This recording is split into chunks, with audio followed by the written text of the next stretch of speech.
కాకుండా 24 గంటలు ఈ పట్టణానికి తాగడానికి నీరిచ్చే కార్యక్రమం చేస్తాం.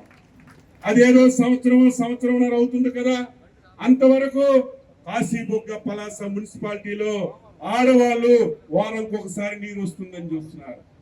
అది కూడా చాలా ఇబ్బందులు ఉన్నాయి. మన జిల్లాకు ముఖ్యమంత్రి గారు వచ్చారు. ఆ రోజు ఏదైతే ఉత్థానం నీటి పథకం ఉందో దాని నుంచి ఈ మున్సిపాలిటీకి నీరు ఇవ్వాలని నిర్ణయించాం.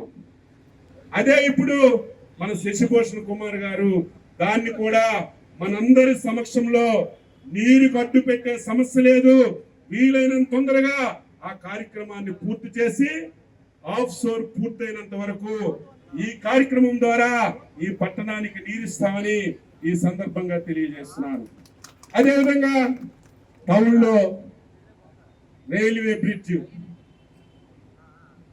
ఆ రోజు శరవేగంతో పనులు చేయించాం. 5 సంవత్సరాలు మూలపడిపోయింది. మళ్ళీ మన యువ నాయకుడు ఆయనకి నేను కాశీబుగ్గ పలాస ప్రజల తరపున, నా తరపున, ఎమ్మెల్యే తరపున హృదయపూర్వకంగా అభినందిస్తున్నాను. ఈ దేశంలో ఎక్కడా లేదు. కేంద్ర ప్రభుత్వం ఇచ్చిన ప్రతి ప్రాజెక్టుకి 60% రాష్ట్ర ప్రభుత్వం ఇవ్వాలి, 40% కేంద్ర ప్రభుత్వం ఇవ్వాలి. కానీ మన కాశీబుగ్గ రైల్వే బ్రిడ్జికి 100% కేంద్ర ప్రభుత్వం నుంచి డబ్బులు తీసుకొచ్చినటువంటి నాయకుడు మన పార్లమెంట్ సభ్యుడు రామ్మోహన్ నాయుడు. ఉదయమే రైల్వే డిఆర్ఎం తో మాట్లాడించాను. ఆ రోజు ఎవరైతే కాంట్రాక్ట్ ఉన్నారో ఆయనతోనే మనం కంటిన్యూ చేయిస్తే తొందరగా పని అవుతుంది. మళ్ళీ క్యాన్సిల్ చేస్తే, మళ్ళీ టెండర్లు పిలిస్తే మళ్ళీ 5-6 మాసాలు టైం పెట్టేస్తుందని కేంద్ర మంత్రికి చెప్తే వెంటనే డిఆర్ఎం తో మాట్లాడారు. ఆ సమస్య త్వరలో పరిష్కారం అవుద్ది. మళ్ళీ మేమందరం వచ్చి రైల్వే ఫ్లైఓవర్ పునఃప్రారంభించి 6-7 మాసాల్లోనే ఆ ప్రాజెక్టు పూర్తి చేసి చిరకాలంగా ఉన్నటువంటి ఆ సమస్యని పరిష్కరిస్తాం. నాయకులంటే అలా ఉండాలి. అధికారం వచ్చిందని, నోరుందని బూతులు తిడితే నాయకులు కాదు, నోరుందని అబద్ధాలు చెప్పితే నాయకులు కాదు. పదవులు ఎప్పుడూ ఏ నాయకుడికి శాశ్వతంగా ఉండవు. అది ప్రతి ఒక్కరూ గమనించుకోవాలి. పదవి ఉన్నప్పుడే, అధికారం ఉన్నప్పుడే 10 మంచి పనులు చేస్తే, 10 మంచి కార్యక్రమాలు చేస్తే ప్రజల హృదయాల్లో చిరస్థాయిగా పేరు నిల్చుంటుందని తెలిసినటువంటి వ్యక్తులను కాబట్టి 40 సంవత్సరాల నుంచి ఓటము లేని నాయకులుగా ప్రజలకు ఇచ్చిన మాట నిలబెట్టుకుంటూ ప్రజల హృదయాల్లో ఉంటూ కార్యక్రమాలు చేస్తున్నాం. ఈ రోజు చంద్రబాబు నాయుడు గారి ఆశీస్సులతో, ఈ జిల్లా ప్రజల ఆశీస్సులతో కేంద్రంలో, రాష్ట్రంలో మా ఇద్దరికి అవకాశం వచ్చింది. మా శక్తిని, యుక్తిని ఈ జిల్లా అభివృద్ధికి ఉపయోగిస్తాం. ఇక్కడ రావాల్సిన పనులు ఇక్కడ చేస్తాం. కేంద్రంలో రావాల్సిన పనులు కేంద్ర మంత్రిని ఉపయోగించుకొని ఈ 2 కూడా మొన్నటి వరకు మనకి 1 ఇంజిన్ బండి ఉండేది, ఇప్పుడు 2 ఇంజిన్ల బండి ఉంది. 1 ఇంజిన్ బండి అయితే ఎంత స్పీడ్ వెళ్తాదో తెలుసు, 2 ఇంజిన్ల బండి అయితే ఎంత స్పీడ్ వెళ్తాదో తెలుసు. ఈ 5 సంవత్సరాల్లో ఈ జిల్లాకి వంశధార ప్రాజెక్టు గాని, ఈ జిల్లాలో ఆఫ్ షోర్ ప్రాజెక్టు గాని, ఈ రోజు మీరందరూ ఉన్నారు.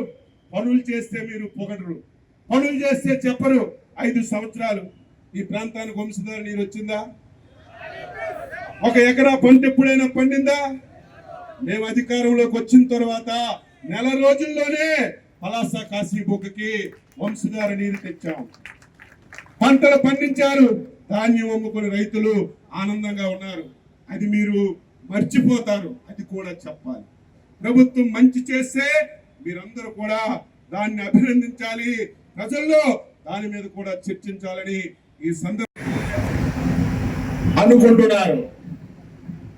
5 సంవత్సరాలు ఇటువంటి కార్యక్రమాలు ఎప్పుడు మనం చూడలేదు. ఎందుకంటే ఒక ప్రభుత్వం కొన్ని నిర్ణయాలు, మంచి నిర్ణయాలు తీసుకుంటే దాని తరువాత వచ్చినటువంటి ప్రభుత్వాలు దాన్ని కంటిన్యూ చేసినప్పుడే ఆ కార్యక్రమాలన్నీ కూడా దిగ్విజయం జరుగుతాయి. దానివల్ల ప్రజలకి మేలు జరుగుతుంది. దురదృష్టవశాత్తు మన రాష్ట్రంలో 14, 19 ఒక స్వర్ణ యుగంలాగా పరిపాలన జరిగింది. ఇటు సంక్షేమం కానీ, అభివృద్ధి కానీ, ప్రజల భాగస్వామ్యం కానీ, పరిశుభ్రత కానీ, ఈరోజు అన్ని కార్యక్రమాలు శరవేగంతో జరుగుతున్నటువంటి సందర్భంలో దురదృష్టవశాత్తు 2019లో అధికారాన్ని పోగొట్టుకున్నాం. మళ్ళీ వైకుంఠ పాలిలాగా మళ్ళీ కిందకు వచ్చాం.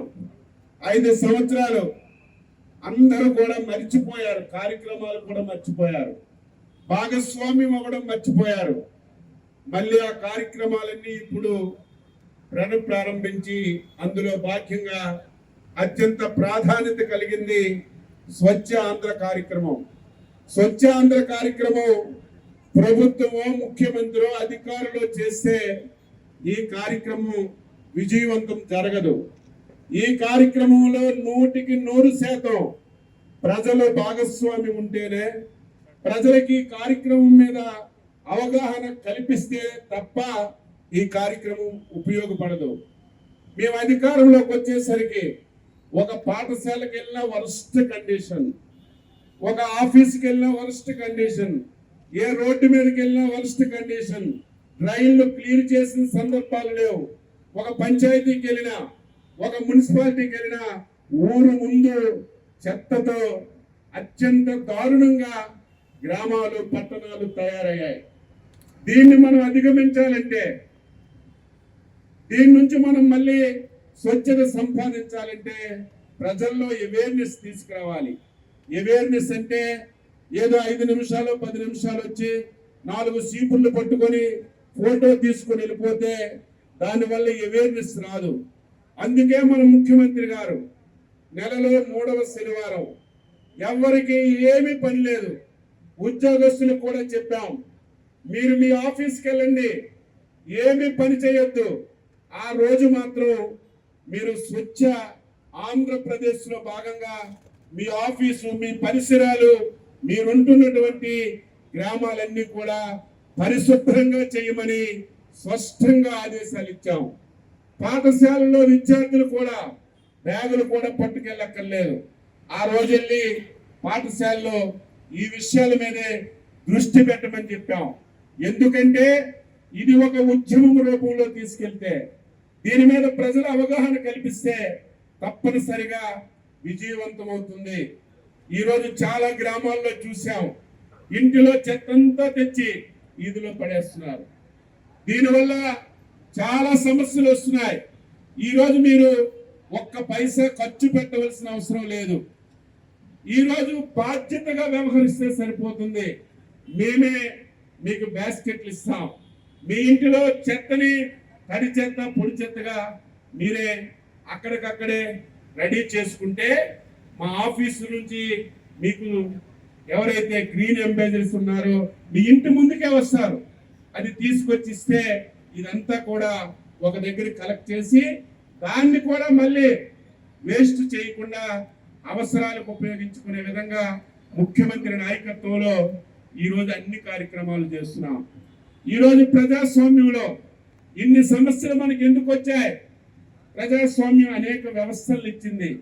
ప్రభుత్వం ఉంటుంది, స్థానిక ప్రభుత్వాలు ఉంటాయి, గ్రామ పంచాయతీలు, మున్సిపాలిటీలు, కార్పొరేషన్.